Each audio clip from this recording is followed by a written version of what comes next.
Welcome to a Foxy Tech Tips tutorial on seeing your Roblox followers on mobile. If you find this tutorial helpful, please consider subscribing to my channel and liking the video. Open the Roblox app and tap on the three dots button in the bottom right corner of the home page. Choose Profile from the options. Scroll down the profile preview and tap Followers.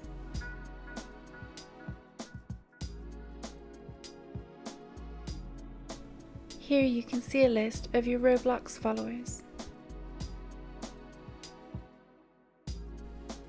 You can also scroll down the profile preview and tap View Full Profile.